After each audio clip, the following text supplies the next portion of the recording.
Segunda diferencias en cuanto a la prueba del juicio ordinario y del juicio sumario.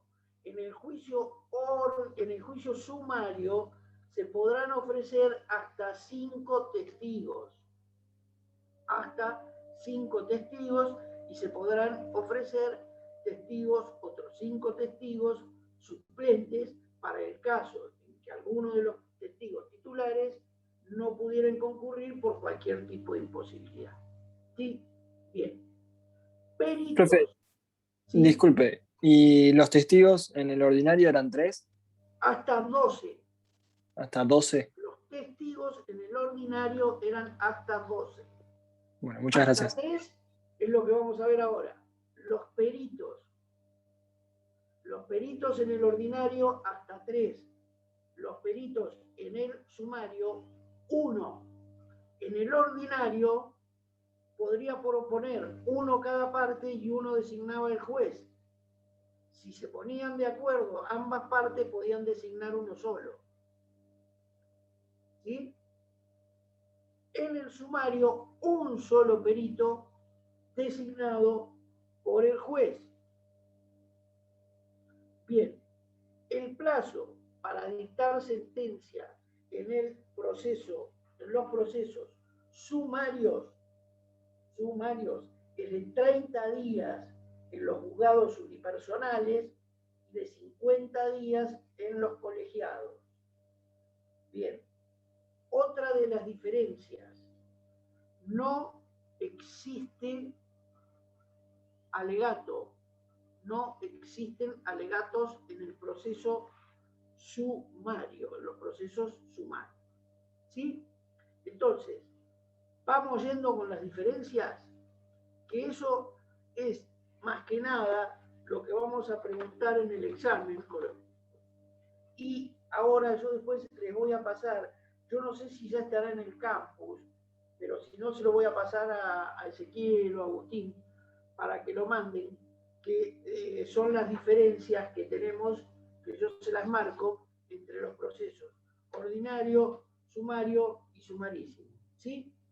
Entonces, por ejemplo, volvemos, contestación de demanda, 15 días en... vamos a hablar de los sumarísimos. Entonces, ordinarios, sumarios, sumarísimos. Los procesos sumarísimos están contemplados, entre otros, en el artículo 321 del Código Procesal Civil y Comercial. El 321 dice: será aplicable lo establecido en el 486, proceso sumario, ¿sí?, cuando se reclame contra un acto u omisión de un particular que en forma actual o inminente lesione, restrinja, altere o amenace con arbitrariedad o ilegalidad manifiesta algún derecho o garantía explícita o implícitamente reconocido en la Constitución. No se vuelvan locos, esto está en el 321. Es decir, el proceso sumarísimo, para que a ustedes les quede un poco más claro, el clásico proceso sumarísimo es el recurso de amparo. ¿Sí? El amparo, por ejemplo, por la violación de un derecho constitucional, el derecho a la salud. La obra social no me quiere cubrir la prótesis, o no me quiere cubrir tal operación, tal intervención quirúrgica. Entonces, inicio un proceso sumarísimo, interpongo una acción de amparo que tramitará por vía del proceso sumarísimo. En los procesos sumarísimos, las diferencias son, no existe, bueno, primero vamos a los plazos. La contestación de demanda es de 5 días, por 5 días. ¿Sí? Fíjense la diferencia, 15, 10, 5. todos los demás plazos son de 2 días. ¿Sí? Entonces, contestación de demanda, 5 días. Todos los demás plazos, 2 días. Bien. El plazo, dijimos, para contestar demanda es de 5 días. No existe ni reconvención ni excepciones previas. ¿Sí? No puedo ni reconvenir ni oponer excepciones de previo y especial pronunciamiento. Puedo únicamente oponer excepciones de fondo. ¿Sí? ¿Se acuerdan? Las que extinguen el derecho eran las de fondo. Bien. Acá sería, por ejemplo, en el caso que hablamos recién, cumplimiento, por ejemplo. No, ya cumplí con la pretensión del amparista, donde me solicitaba que la obra social le tenía que entregar determinada prótesis para una operación. Ya se la entregué. ¿Sí? Bien. Entonces, excepciones de fondo únicamente, no de previo y especial pronunciamiento. Bien. La vista de causa, la prueba debe producirse dentro del plazo que el juez fije. ¿Sí? Se ofrece con la iniciación y con la contestación de la demanda. El plazo de prueba lo fija el juez. Pero eso sería igual que el sumario, ¿no? Como en el sumario, exactamente, como en el sumario, pero fíjense una diferencia importante. Las audiencias, posiciones, testimoniales, las audiencias que hagan falta, el juez las debe fijar en una vista de causa que no puede ir más allá de los 10 días de contestada la demanda. En el sumario no tiene plazo para fijar la audiencia. ¿Sí? En el ordinario dentro de los 40 días. En el sumario puede decir, la fijo a los 20, la fijo a los 30. Es más, ¿qué pasa? Generalmente, no hay fechas libres o disponibles para fijar audiencia. Entonces, capaz que la fijan a los 3 meses, a los 5 meses. ¿Sí? En el Tribunal de Trabajo, que es un proceso sumario, el proceso laboral, ayer me acaba de llegar una notificación para el 22 de julio del 2022. De acá un año. ¿Sí? Esto es porque hay mucho trabajo, bueno, tema COVID, todo este tema, entonces se van postergando y se van alargando los procesos. Entonces, plazo para ofrecimiento de prueba con la iniciación o con la contestación. Contestación de demanda dentro de los 5 días. No reconvención, no excepciones de previo y especial pronunciamiento. Plazo para las audiencias, 10 días. Plazo para dictar sentencia, una vez producida la prueba, juez unipersonal, 10 días. Tribunal colegiado, 15 días. Fíjense cómo achican los plazos. Pasamos de los 50 o 60 a los 30 o 40, a los 30 y 50 o a los 10 o 15. Si a eso le sumamos que achicamos el plazo a 5 para contestar la demanda, que todos los demás plazos son de 2 días y que el plazo para fijar las audiencias es de 10 días, fíjense cómo se achica. ¿Y por qué pasa esto? Porque el derecho violado está afectando un derecho de garantía o lesionando un derecho de garantía constitucional. Es decir, si a mí, dentro de un plazo razonable, no me practican la intervención quirúrgica, están afectando mi derecho a la salud. ¿Sí? O están afectando mi derecho a trabajar, o están afectando mi derecho a ejercer el comercio. Cualquier derecho o garantía constitucional, ¿sí? Incorporado también, porque el Código Procesal Civil habla de cualquier particular en el 321, pero incorporado por la reforma constitucional del 94 a través del artículo 43 de la Constitución Nacional, que dice: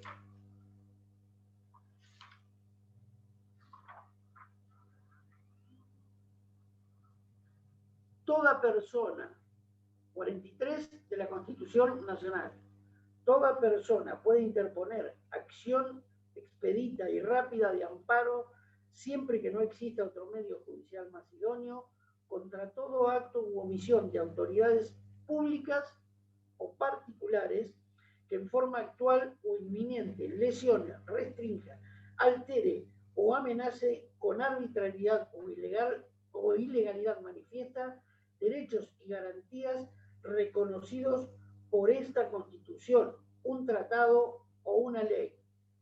¿Sí?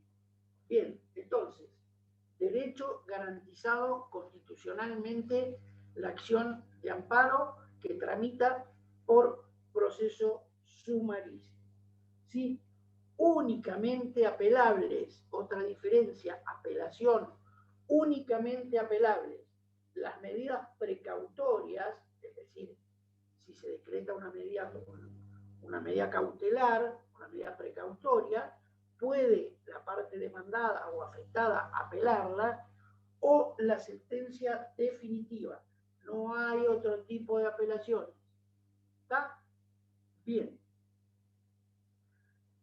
Concluimos con los procesos sumarios y sumarísimos. Entonces, les vamos a pasar después lo que yo les decía, este gráfico donde indica cada una y todas las diferencias que existen entre estos tres tipos de procesos. Esto, ¿saben por qué, chicos? Lo vamos a pasar porque lo vamos a preguntar en examen. ¿Sí? Lo vamos a preguntar. Si toca esto, lo vamos a preguntar en examen. Bien. Pasemos a los procesos ejecutivos. ¿Está? Los procesos ejecutivos son procesos especiales que tienden a hacer efectivo el cumplimiento de un derecho cierto,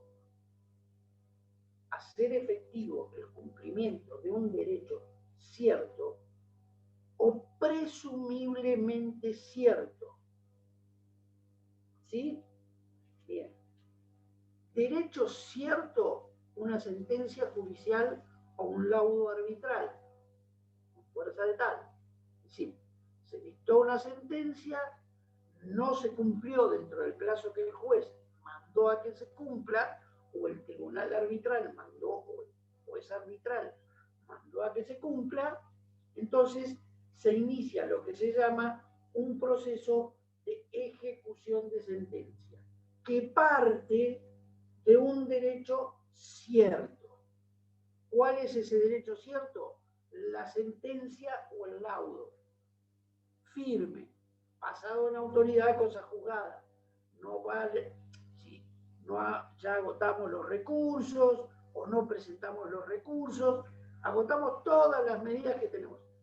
El laudo o el fallo o la sentencia quedan firmes, habilita ante el incumplimiento la vía ejecutiva. ¿Sí?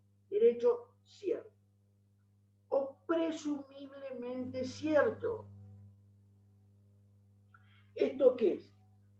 Son aquellas cuestiones que la ley, o aquellas cuestiones a las que la ley dota de ejecutabilidad. Ya vamos a ver cuáles son. La ley dice, en este tipo de ejecuciones, de procesos, que se llaman también títulos extrajudiciales, a contraposición de la sentencia, que es un título judicial, que los encontramos legislados 518, 521, 522 del Código Procesal Civil, o en leyes especiales, ¿sí? Ley de cheque, pagaré, letra de cambio, expensas comunes, ¿sí? Bien, entonces tenemos que hablar de dos clases de títulos. Títulos ejecutivos judiciales, la sentencia, títulos ejecutivos extrajudiciales, que son aquellos a los cuales la ley dota de verosimilitud, dota de ejecutabilidad. Ya vamos a ver cómo tienen que ser estos títulos o cuáles son esos. También tenemos como títulos extrajudiciales resoluciones administrativas, ¿sí? Resoluciones de la administración pública. Por ejemplo, un certificado de deuda por tasa de alumbrado, barrido y limpieza de la municipalidad. Un certificado de deuda por impuesto automotor o por impuesto inmobiliario expedido por ARBA, ¿sí? Entonces, una certificación de deuda, título expedido por AFIP, ¿sí? Esos también son títulos ejecutivos administrativos extrajudiciales, ¿sí? Que están dotados de esta ejecutabilidad o de esta presunción que les da la ley. Ahora bien, ¿cuáles son las características de estos tipos de procesos? Primero, no se puede discutir la causa de la obligación, ¿sí? No puedo discutir el derecho. Bien, no se puede oponer defensa que se relacione con la existencia o la legitimidad del crédito reconocido en el título. Es decir, yo no puedo decir, no, yo no, no pagué porque el acreedor no tiene derecho a cobrarme o no le asiste derecho. El derecho ya está reconocido o en una sentencia o en una ley o por el mismo Código de Procedimiento Civil que dota de ejecutabilidad ese título. El derecho se tiene como cierto, repetimos, en la sentencia o como presumiblemente cierto en las otras clases de títulos. Entonces, esto es el principio del contradictorio limitado. ¿Se acuerdan que cuando hablamos de los procesos de conocimiento dijimos que podíamos discutir o contradecir absolutamente todo? Todo. Los hechos, el derecho, la documentación, todo. Acá solo podemos discutir el fundamento o la idoneidad del título, no el derecho. Por eso llamamos principio contradictorio limitado. ¿Y por qué? Porque el fundamento o la idoneidad, de la validez, de la certeza del título, está dado o radica en la certidumbre de la existencia de ese título que resulta o de la sentencia o de la ley. ¿Sí? El derecho en que se funda ese título está otorgado o está determinado o radica o en la sentencia o en la ley. ¿Sí? La ley dice, el cheque es título ejecutivo. Listo. Ya está, lo dotó de ejecutoriedad la ley. La sentencia dice, pague a fulano de tal la suma de tantos pesos dentro del plazo de 10 días. No pagó, la sentencia está dotada de ejecutabilidad. Uno por la vía judicial, uno porque es judicial, el otro porque es extrajudicial, al cual la ley le dice, usted esto lo puede ejecutar directamente. ¿Está? Bien. ¿Qué otra característica tienen estos juicios? El título de la ejecución, la sentencia, o el título extrajudicial, o la resolución administrativa, debe bastarse a sí mismo. Es decir, que además de constatarse que la obligación es exigible, ¿sí?, debe contener todos los requisitos exigidos por la norma para su validez. Y esto es lo que podemos atacar en los títulos únicamente. Los requisitos de forma. A ver, si no es mi firma la del pagaré, si no coinciden los números, las sumas, por ejemplo, en un cheque, expresadas en números y en letras,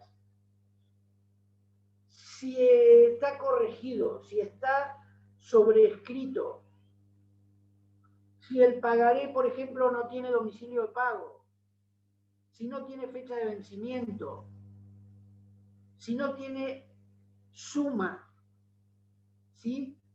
Entonces, únicamente estas cosas en los títulos extrajudiciales. Y en la sentencia, únicamente podemos discutir lo que ya decíamos, la falsedad del título. Es decir, que la sentencia sea falsa. Bien, ahora, vamos a ver, para después volver a cada uno, cuáles son las etapas de este tipo de juicios, de este tipo de procesos. ¿Se acuerdan que habíamos dicho que en los de conocimiento había 3 etapas? ¿Sí? La iniciación, la de prueba y la resolutoria. O la decisoria. ¿Sí? Entonces, esas eran 3 etapas. Aquí, en principio, tenemos 2 etapas. ¿Sí? Tenemos la etapa de la iniciación, ¿sí? Y tenemos la etapa de la probatoria que concluye con la sentencia. La etapa de la iniciación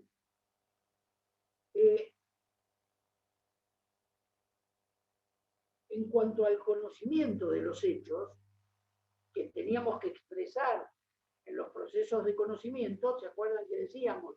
Los hechos claramente expresados, ¿sí? El 330. Bien, acá el conocimiento de los hechos está suplido por el mismo título al que la ley le reconoce fuerza ejecutiva, o la sentencia o el pagaré. Entonces, esos hechos y ese derecho está ya preestablecido, predeterminado por la sentencia o por la ley. Entonces, volvemos a lo mismo. No podemos discutir la causa de la obligación. No puedo decirte yo, ante un pagaré, no, mirá, no te pagué porque la mercadería que me entregaste estaba podrida. No. Vos me firmaste un cheque, tengo un cheque tuyo, listo. Discutime si el cheque está bien confeccionado, si cumple con todos los requisitos que la ley le exige, pero no me podés discutir la causa. Y ahora vamos a ver una cosa. Entonces tenemos la etapa de iniciación, donde los hechos están suplidos por la validez que la ley le reconoce al título,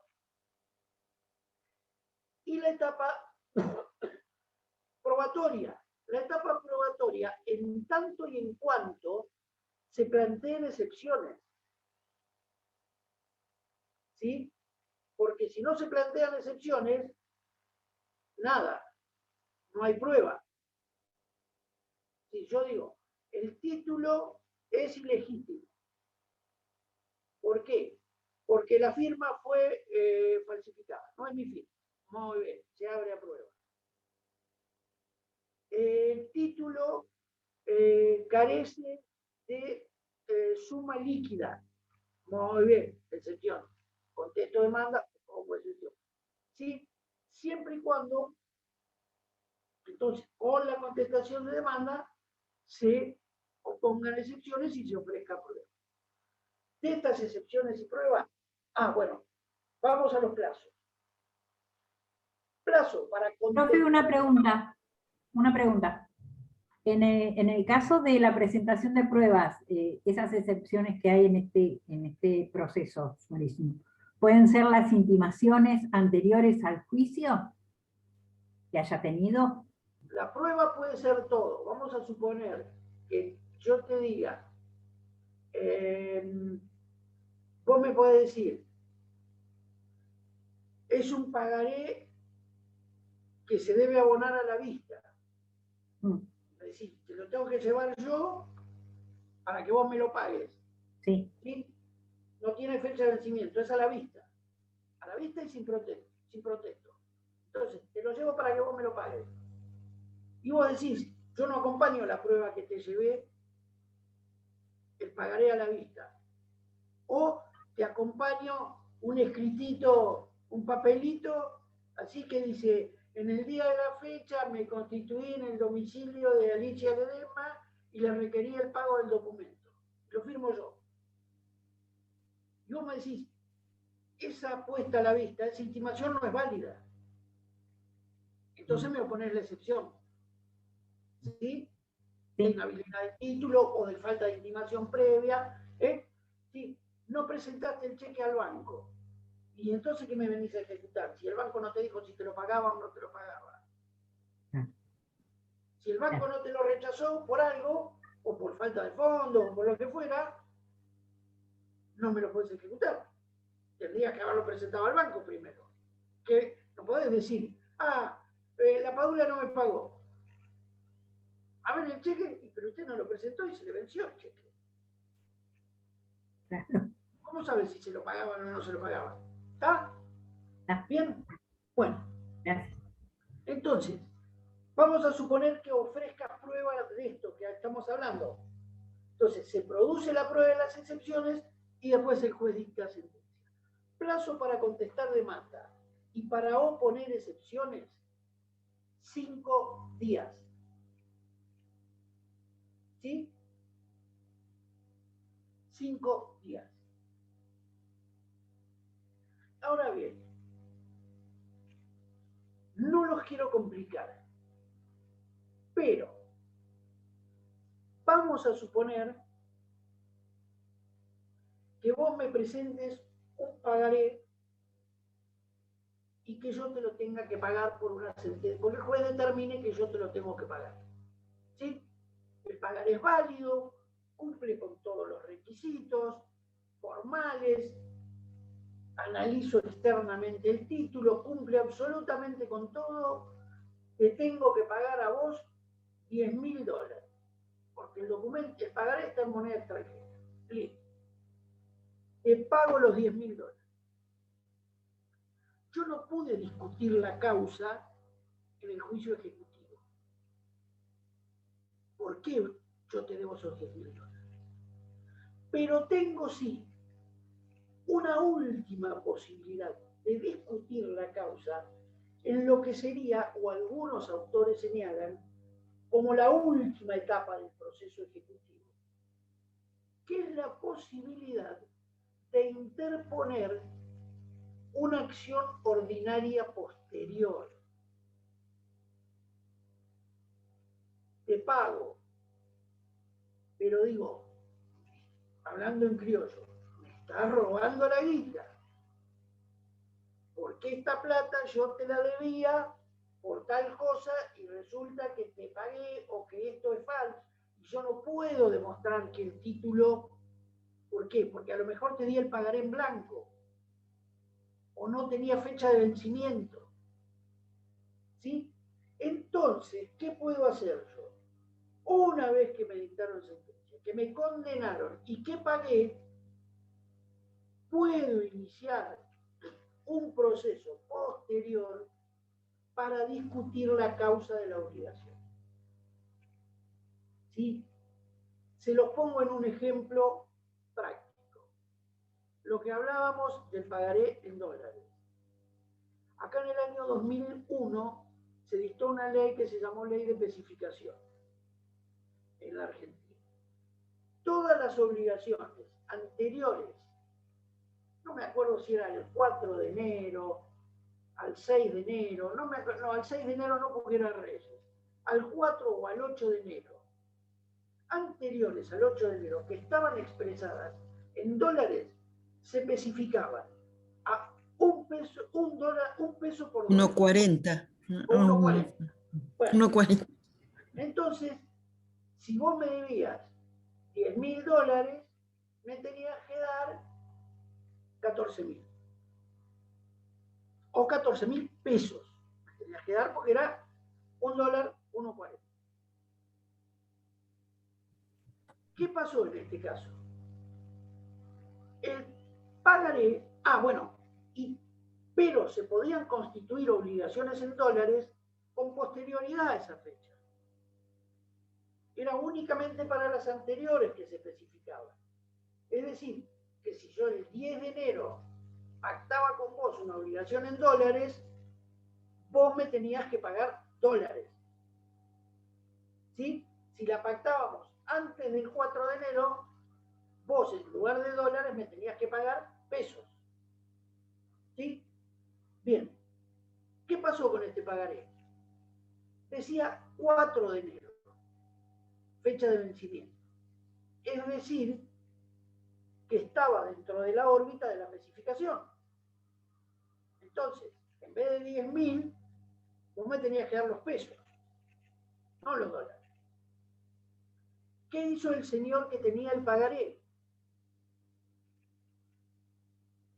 Le puso un palito adelante a la fecha de vencimiento. Y como la fecha en letras estaba en blanco, le puso 14. Entonces, ejecutó. La demandada, una entidad financiera, dijo, no, esto era del 4 de enero, yo tenía que pagarlo en pesos, pa. El juez le dijo, discúlpeme,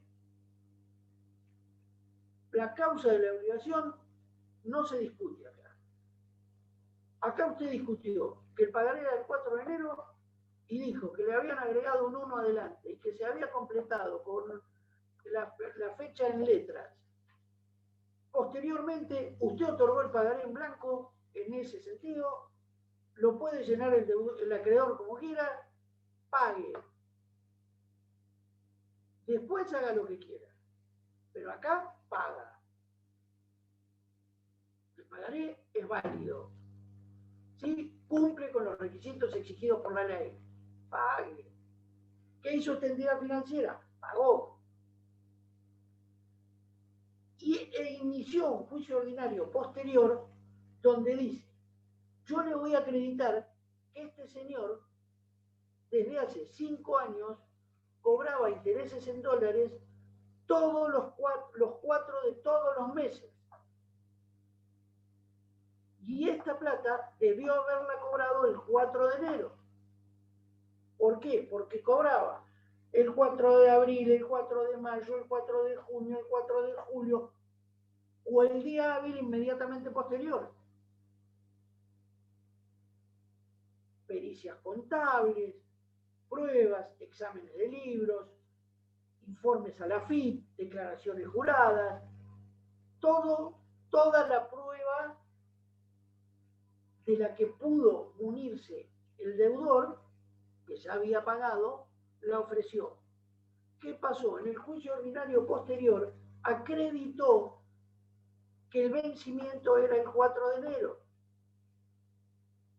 Por lo tanto, el acreedor pasó a ser deudor y le tuvo que devolver la diferencia entre los $10.000 que pagó y los 14.000 pesos que debió haber pagado. ¿Está claro qué es el juicio ordinario posterior? Profe. ¿Se acuerdan cuando hablamos de cosas juzgadas formal y material? Que dijimos la material extingue totalmente, con la formal puedo Sí. después. Acá está. juicio ordinario posterior. ¿Está? Una pregunta. Sí. Esto de la causa que comentaba, ¿no podría proceder la excepción de falsedad de título? Pero no habla de la causa. Claro, La falsedad de título apunta a los requisitos extrínsecos del título, claro, no a la causa. bien. Ah, claro. ¿Está? Esto Yo era puedo decir, suficiente. el título es falso porque no es mi firma. Sí, ¿Está? está bien. Sí, sí, sí. ¿Sí? Pero no puedo decir, no, es falso porque, como te decía hoy, porque la mercadería que me entregó, no lo pagué porque la mercadería que me entregó, entonces no hay causa. Vos podés, la excepción te está dando la misma definición. Excepción de inhabilidad o de falsedad, en este caso, excepción de falsedad de título. Claro, habla sobre los requisitos, que es otro. Habla Sí, sobre los requisitos del título, claro. ¿está? No Sí, sobre la causa. Es bien. más, muchas veces la causa a veces ni está, porque en el cheque la causa no está. En los cheques yo no pongo por qué te doy el cheque. No pongo por igual valor entregado en mercadería, por ejemplo, como pongo en un pagaré, o como puedo poner en un pagaré. En el cheque dice, páguese a fulano de tal, el día tal, la suma de tantos pesos. Nada más. Te doy el chequecito del Galicia, de Nación, del provincia, vos vas, lo presentás, lo depositas en tu cuenta y ves si lo cobras o no lo cobras. Si no lo cobras, decís, señor juez, presenté el cheque, el banco me lo aceptó, está correcto, no tiene ninguna dificultad, porque viste que el banco muchas veces, bueno, no sé si vieron que el banco muchas veces dice, difiere firma. Entonces ahí ya me está abriendo el ojo. Puede no ser la firma del titular de la cuenta. Entonces ahí irías con una excepción. ¿Está? Bien. ¿Y cuál Pero sería? no se podría discutir que el actor en ese caso modificó la fecha de pago en el juicio de ejecución. Podés discutirlo, pero tenés que probarlo. Podés plantear la excepción de falsedad de título. Es decir, en vez de 4, en vez de 14, era 4. Pero es nada más que el título, el papelito, digamos. ¿Sí? Claro, No claro. puedo ofrecer prueba de fondo para eso. No puedo ofrecer la prueba que puedo ofrecer en el juicio ordinario. Las excepciones se basan en el título mismo.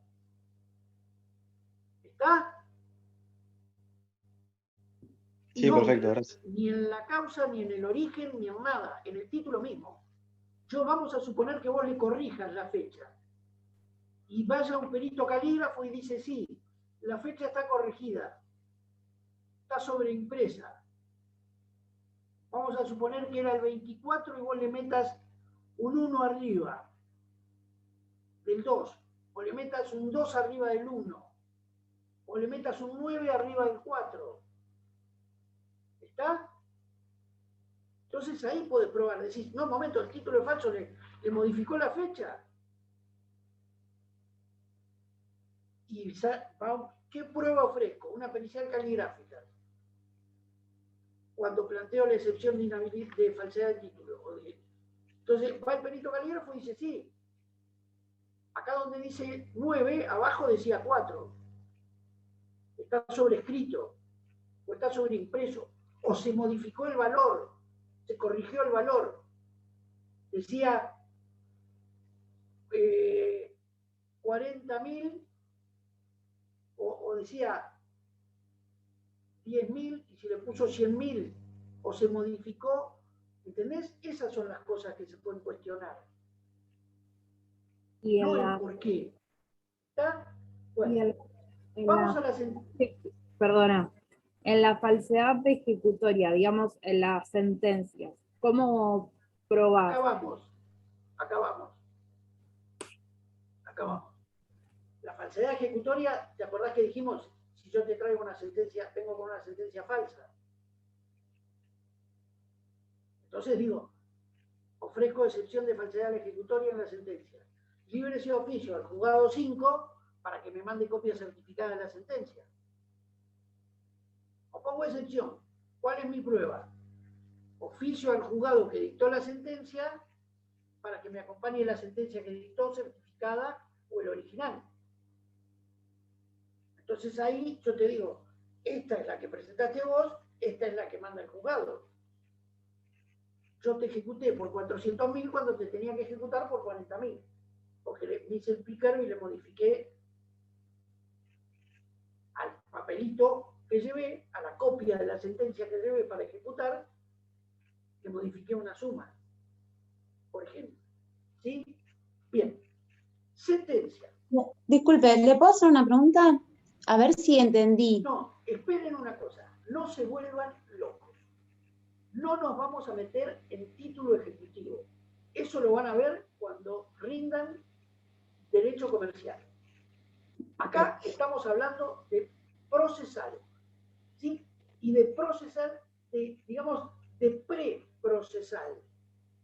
Todavía no entraron en los procesales específicos. Ustedes fíjense que el programa, yo les estoy hablando de todo esto, y el programa dice, proceso de ejecución, caracteres, diferenciación con los procesos de conocimiento, ejecución de sentencia, juicio ejecutivo, títulos ejecutivos extrajudiciales, ejecuciones especiales. Eso es lo que tienen que saber ustedes.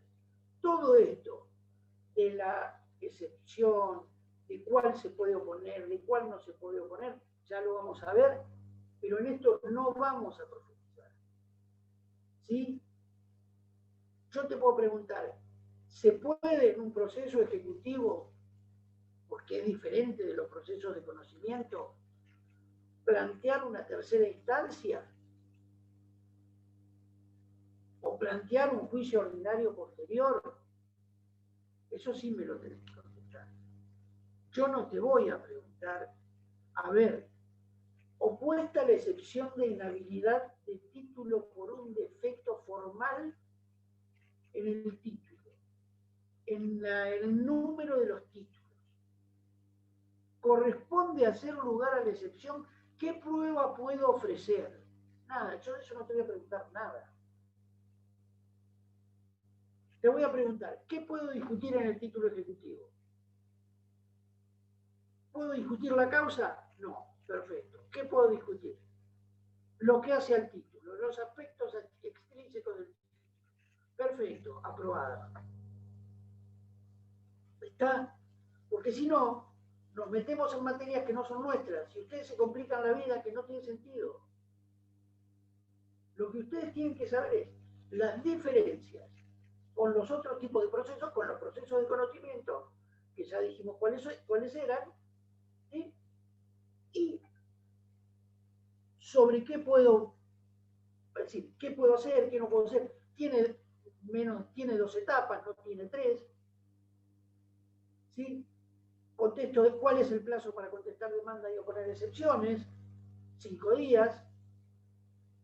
¿Sí? Eso es lo que sobre lo que nos vamos a basar. No nos metamos, porque si no nos vamos, tenemos una vida para hablar. Porque nos metemos en comercial, nos metemos también nos podemos meter en concursos, nos metemos en civil, nos metemos en mil temas. Nos metemos. No es el objeto, no es el objetivo nuestro. Sí, el objetivo nuestro es que ustedes vayan conociendo el derecho procesal. Ya van a tener oportunidad de profundizar en todo. ¿Sí? ¿Está?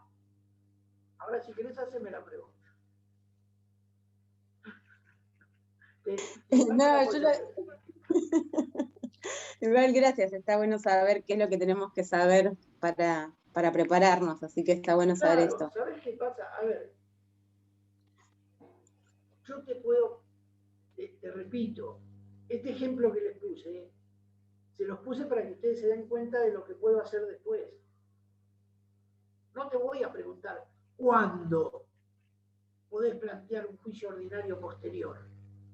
porque me estoy metiendo en el fondo del asunto. Te voy a preguntar, ¿podés plantear un juicio ordinario posterior? En los procesos ejecutivos extrajudiciales, sí, me vas a decir. En los procesos ejecutivos judiciales, ¿lo podés plantear? No, porque ya se resolvió la cuestión. Todo lo que quisiste plantear lo tenés que haber planteado en el proceso ordinario previo, en el proceso de conocimiento previo, que es lo que vamos a ver ahora.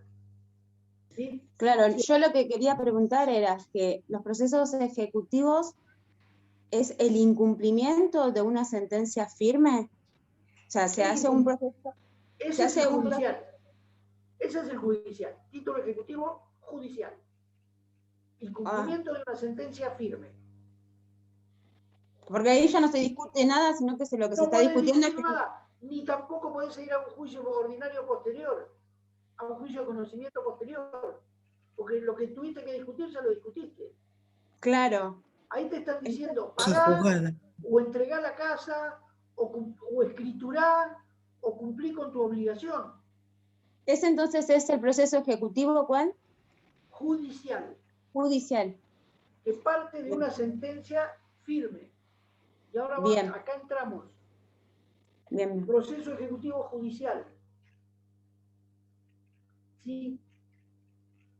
Tiende a ser efectiva una resolución, una sentencia judicial consentida o ejecutoriada. ¿Sí? ¿Qué quiere decir consentida? ¿Qué quiere decir ejecutoriada? ¿O cuándo una sentencia está consentida o queda ejecutoriada? Está consentida cuando vencen los plazos para interponer los recursos. Es decir, te venció el plazo para interponer el recurso, no lo interpusiste. Cuando no se fundan los recursos, es decir, lo interpusiste, lo tenías que fundar y no lo fundaste. ¿Sí? Queda desierto el recurso. O cuando la alzada, es decir, la Cámara, vamos a suponer, revoca la sentencia de primera instancia y condena a alguna de las partes. Interpones el recurso, lo fundás y la Cámara te dice, tenés razón, y condeno a la otra parte, o condeno a alguna de las partes. ¿Sí? Entonces, en esos tres casos, la sentencia queda consentida. ¿Y qué quiere decir ejecutoriada? ¿O cuándo queda ejecutoriada?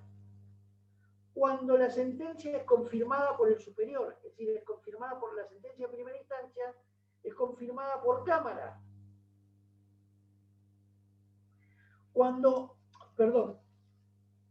Volvemos. Consentida, cuando vencen los plazos, cuando la alzada revoca o cuando se decreta la caducidad del recurso. ¿Sí? Ejecutoriada, lo que les dije recién, cuando la alzada revoca y condena o cuando confirma el fallo de primera instancia. Pero igual, la idea es que ustedes sepan cuándo se puede ejecutar una sentencia, cuándo queda consentida o cuando es ejecutoriada. Repetimos, consentida, cuando vencen los plazos para interponer recursos, anótenlo si quieren, cuando vencen los plazos para interponer recursos, cuando no se fundan los recursos, ¿sí? O cuando se decreta la caducidad en la segunda instancia.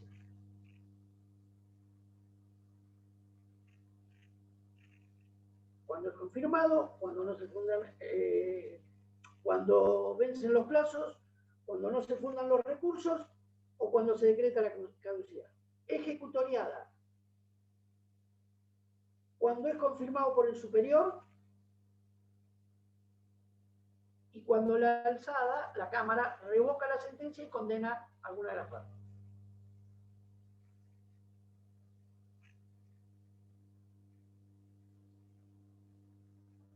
Bien, excepciones que se pueden oponer contra la ejecución de sentencia. 504.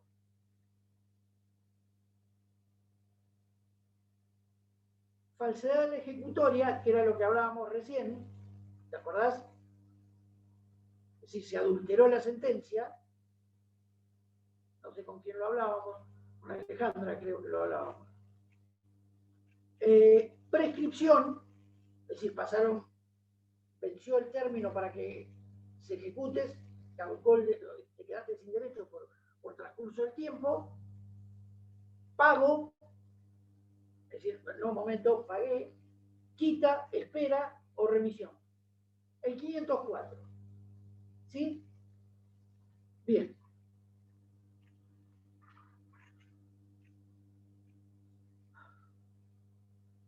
¿Quieren que terminemos con títulos ejecutivos extrajudiciales o lo dejamos para el final? Para la próxima. Que va a ser el lunes. Para la próxima. Ya estamos para la birra, ¿no? Es que hoy es mi cumpleaños, así que me quiero ir a... ¡Feliz cumpleaños! Ah, bueno, felicidades, Árija. Feliz cumpleaños. Cumpleaños, Ale. Feliz cumpleaños. Gracias. Feliz cumpleaños. Ayer y hoy hubiera sido el de mi mamá. Ayer y hoy porque nació el primero y la anotaron el 2. Así que la vieja cumplía 2 veces. 2 días. Mirá, doble, bien. Qué Claro. suerte, 2 regalos. Claro, y el 30 de junio se había casado, así que tenía 3 días de joda seguidos. Ah, mirá. 30 Qué de junio, lindo. 1 de julio nacimiento y 2 de julio festejaba el cumpleaños también. Era anotado ese día. Así que bueno. Bueno, chicos, Bueno. nos vemos el lunes. ¿Sí? El examen, ahí estamos viendo, el lunes va a ser el jueves. Ahí Agustín después les va a aclarar un poco. Vamos a arrancar, creo, porque tenemos un Zoom a las 9 de la mañana. ¿Sí? Los que puedan, si pueden ir rindiendo a partir de las 9, ¿sí? Así, porque si empezamos a las 6 de la tarde, nos va a llevar por lo menos 2 días. No sé cuántos se anotarán. Pero bueno, después lo charlan con Agustín bien, o lo charlamos el lunes, porque el lunes también va a dar algo Marcelo, que creo que le quedó un pedacito, y lo único que el lunes nos vamos a extender porque nos faltan extrajudiciales, ejecuciones especiales y sucesiones. Y les voy a colgar procesos colectivos, les voy a decir 2 cositas porque si no vamos a estar hasta las 10 de la noche. Pero vamos a hacerlo un poco más rapidito el lunes. Dale. Bueno, Profe, ¿podrás subir el archivo de hoy después? Cuando... Sí, después se los paso a Ezequiel o a Agus, que son los que saben hacer eso, que son nativos informáticos, porque yo soy un jubilado informático ya, así que todas esas cosas no las sé hacer. Bueno, muchas gracias. Me jubilé antes de empezar, así que listo, retirado de esas lides, de esas batallas.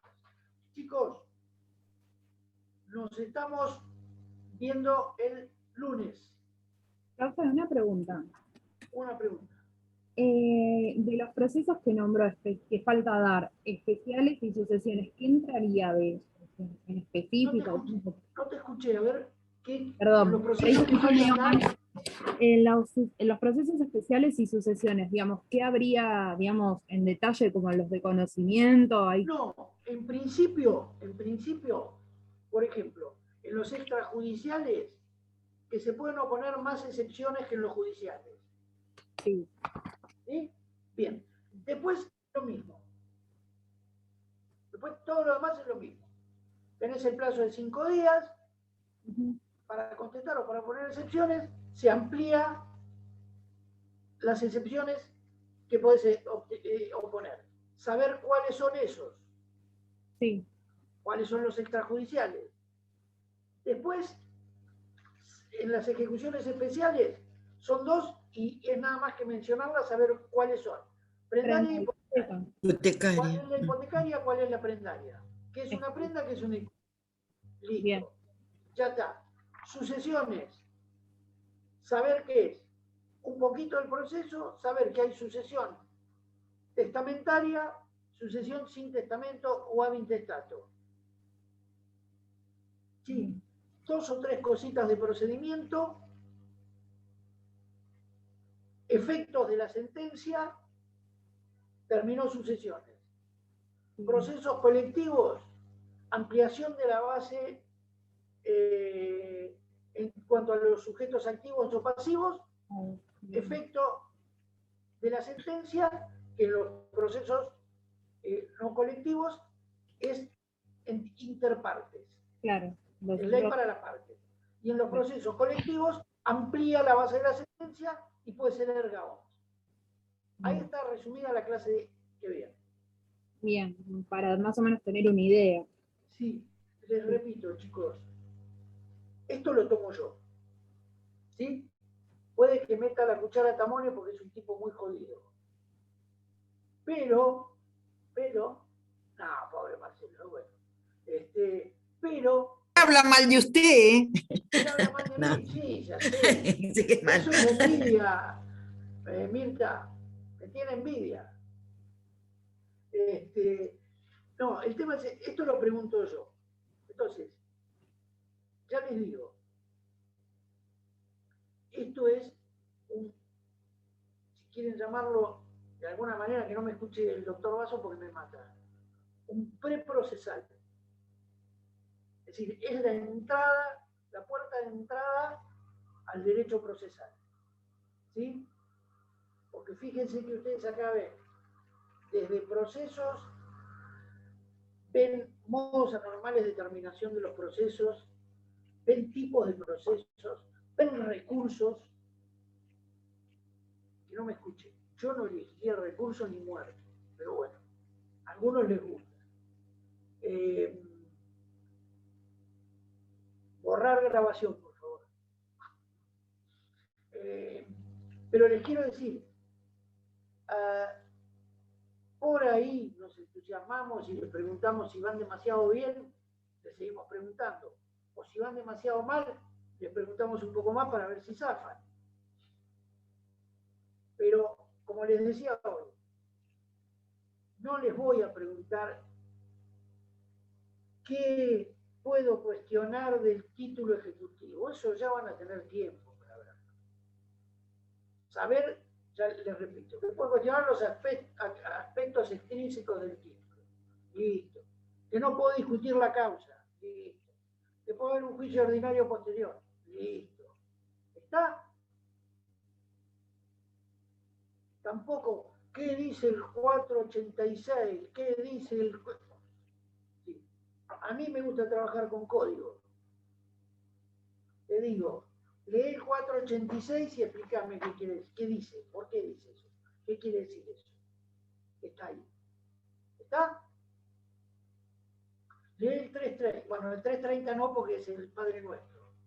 Pero... Y lo mismo que el 354, que algunos de ellos... Bueno, ahora, ¿cuál es el principio general? Que todos van por vía ordinaria, salvo los que... Bueno, a ver, lee el 319. ¿El 319 qué te dice? ¿Cuáles van por atrás? Lee el 320, a ver cuáles son. ¿Está? Porque después, en el ejercicio de la profesión, ustedes van a laburar con el código al lado. Ustedes no van a laburar de memoria. A ver si nos vamos a acordar los 2.600 artículos del Código Civil y Comercial. O los 276 de la Ley de Contrato de Trabajo. O los 400 de la Ley de Quiebre. Es imposible. Entonces, ¿a mí de qué me sirve que vos me digas, me recites de memoria un artículo? ¿Y a vos de qué te sirve? De nada. Agárralo, léelo, a ver qué quiere decir. Eso es lo que por lo menos a nosotros nos importa. Bueno, chicos, no le doy más lata. Son las 8. Nos vemos el lunes. Buen fin de para todos. Que termines bien el día, Alejandra. Muchas gracias, gracias. Luego. Felicidades. Chao, profesora, hasta luego. Chau, chau, chau. Gracias. Bueno, buen fin de para todos, para vos, Ale.